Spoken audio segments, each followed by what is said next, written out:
শনিবার ধর্মনগর অর্থেন্দু ভট্টাচার্য স্মৃতি ভবনের প্রেক্ষাগৃহে উত্তর জেলার এআরডিডি দপ্তরের আয়োজনে এক জেলা ভিত্তিক মুখ্যমন্ত্রী প্রাণী পালক নিধি অনুষ্ঠান অনুষ্ঠিত হয়। শনিবার ধর্মনগর অর্থেন্দু ভট্টাচার্য স্মৃতি ভবনে অনুষ্ঠিত হওয়া মুখ্যমন্ত্রীর প্রাণী পালক নিধি সম্মান প্রকল্পের অনুষ্ঠানের উদ্বোধন করেছেন রাজ্য সরকারের প্রাণী সম্পদ বিকাশ দপ্তরের মন্ত্রী সুধাংশু দাস।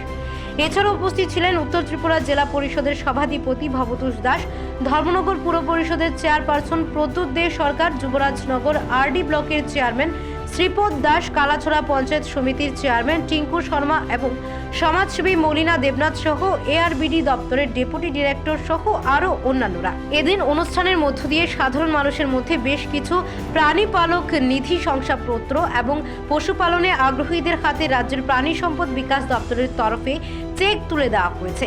পাশাপাশি এদিন পশুপালনের উপর বিশেষভাবে জোর দিয়ে সাধারণ মানুষ কিভাবে লাভবান হবেন সেই বিষয়ে সকলকে অবগত করিয়েছেন মন্ত্রী সুধাংশু দাস।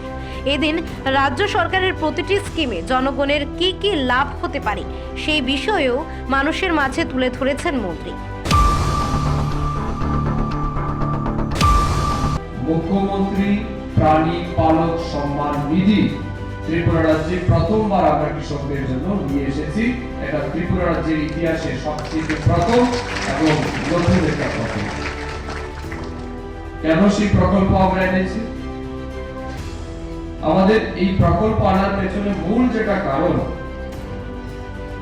যে আমাদের রাজ্যে বেকার যুবক কিংবা কৃষক যারা আর্থিকভাবে দুর্বল আছে, যারা প্রাণী পালন করতে চায়, যারা পশু পালন করে তাদের জীবন জীবিকা নির্ভর করছে সেই প্রফেশনের উপর, তাদেরকে এই প্রাণী পালনে উৎসাহিত করার জন্য, তারা যেন পশু পালনে আরো বেশি মনোযোগ প্রদান করতে পারে, এই উদ্দেশ্য নিয়ে আমরা মুখ্যমন্ত্রী প্রাণী পালক সম্মান নিধি ত্রিপুরা রাজ্যে প্রথমবার চালু করেছি, যার আজকে দ্বিতীয় দফায় আমরা জেলা ভিত্তিক ধর্মনগরে আজ আমরা সূচনা করছি।